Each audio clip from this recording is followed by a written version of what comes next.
ભાવનગરના ભાલ પંથકમાં 4 દિવસ બાદ પણ હજુએ હાલાકીના દ્રશ્યો સામે આવી રહ્યા છે। વરસાદ તો બંધ થઈ ગયો પણ હજુ સુધી પાણી નથી ઓસરી રહ્યા વરસાદી, કારણ કે ભાલ પંથકની હાલાકીની આ આકાશી દ્રશ્યો આપ જુઓ કે જેની અંદર સર્વત્ર જળબંબાકારની સ્થિતિ જોવા મળી રહી છે। સનેસ, માઢિયા, આ ઉપરાંત પાળીદાદ અને સવાઈનગરમાં હજુ પણ વરસાદી પાણી ભરાયેલા છે ને જળમગ્ન પરિસ્થિતિ જોવા મળી રહી છે। આ આકાશી વિહંગાવલોકન આપ જુઓ કે જ્યાં ખેતા, ખાટલી, કાળા તલાવ સહિતના ગામો જળબંબાકાર પરિસ્થિતિની અંદર સ્પષ્ટપણે દેખાઈ રહ્યા છે। માનવ સર્જિત પૂરથી ભાલ પંથક અત્યારે પાણીમાં ગરકાવ થઈ ચૂક્યો છે। ભાવનગરમાં 4 દિવસ પહેલા ધોધમાર વરસાદ ખાબક્યો હતો અને ભાલ પંથકના અનેક ગામોમાં કાળુભાર અને ઘેલો નદીના પાણી ફરી વળ્યા અને તેને કારણે આ જળબંબાકારની પરિસ્થિતિ સામે આવી રહી છે। હાલ વરસાદ છતાં 4 દિવસ પહેલાં આવેલા પૂરના પાણી હજુ સુધી ઓસર્યા ન હોવાને કારણે આ જળબંબાકારની પરિસ્થિતિ જોવા મળી રહી છે। આ ઉપરાંત આ માનવ સર્જિત પૂર હોવાનો ઉલ્લેખ થઈ રહ્યો છે અને તેઓનો જ આક્ષેપ સતત લગાવાઈ રહ્યો છે અને તેની જ સાબિતી આ દ્રશ્યો આપી રહ્યા છે। વર્ષો પહેલાં જ્યારે નદીનો પ્રાકૃતિક પ્રવાહ હતો ત્યારે આવી કોઈ સમસ્યા ન હતી, પરંતુ મીઠાનું ઉત્પાદન વધારવા કેટલાક કૃત્રિમ અવરોધો ઊભા કરાયા અને તેને કારણે આ સ્થિતિ સર્જાયાના આક્ષેપ ઉઠી રહ્યા છે। ખુદ ભાવનગરના કલેક્ટર પણ આ વાત સ્વીકારી રહ્યા હતા। જ્યાં સુધી માનવ સર્જિત પૂરની વાત છે તો કદાચ આ વાત સાચી પણ લાગે છે, કારણ કે જ્યારે પણ આજથી 20-30-40 વર્ષ પહેલાંની વાત કરીએ, એકદમ નેચરલ વહેણ જ્યારે હતો ત્યારે આ પ્રકારની સમસ્યા નહોતી, પરંતુ જ્યારે આપણે ડેવલપમેન્ટ કરીએ છીએ, દાખલા તરીકે કે આ સોલ્ટવાળો પણ એક ઉદ્યોગ છે, એને પણ વિકસાવવો જરૂરી છે, પણ એના જે સાઈડ ઇફેક્ટ થયા છે તો એના આપણે કેવી રીતે દૂર કરી શકીએ, આપણી જવાબદારી છે, આપણે કરી લઈએ।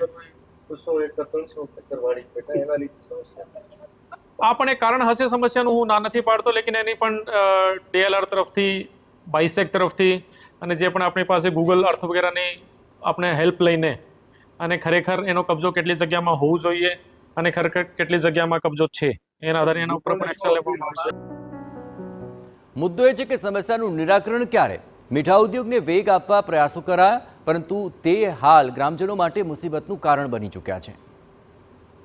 અને આ સમગ્ર મામલે વધુ વિગતે વાત કરવા માટે જોડાઈ રહ્યા છે TV9 સંવાદદાતા અજીત ગઢવી। અજીત, આકાશી દ્રશ્યો પરથી તો સ્પષ્ટપણે લાગી રહ્યું છે કે આ જે પૂરગ્રસ્ત પરિસ્થિતિ છે તે માનવ સર્જિત હોઈ શકે છે। કલેક્ટર પણ આ વાતનો સ્વીકાર કરી રહ્યા છે, પરંતુ આ વરસાદ બાદ હવે કઈ પ્રકારની મુશ્કેલીનો સામનો ભાલ પંથકના લોકોને કરવો પડી રહ્યો છે? અજીત જી, જયેશ, વાત કરવામાં આવે તો ભાવનગર જિલ્લામાં અને ખાસ કરીને ઉપરવાસમાં ગઢડાથી લઈને જે ધોધમાર અને અતિ ભારે વરસાદ જેને કહી શકાય એવો વરસી જતા તમામ જે પાણીનો પ્રવાહ છે તે ભાલ પંથકમાં કાયમિક વર્ષોમાંથી આવે છે અને દરિયામાં પાણી જાય છે ત્યારે વધારે પડતું પાણી આવી જતા સ્થિતિ સર્જાણી છે।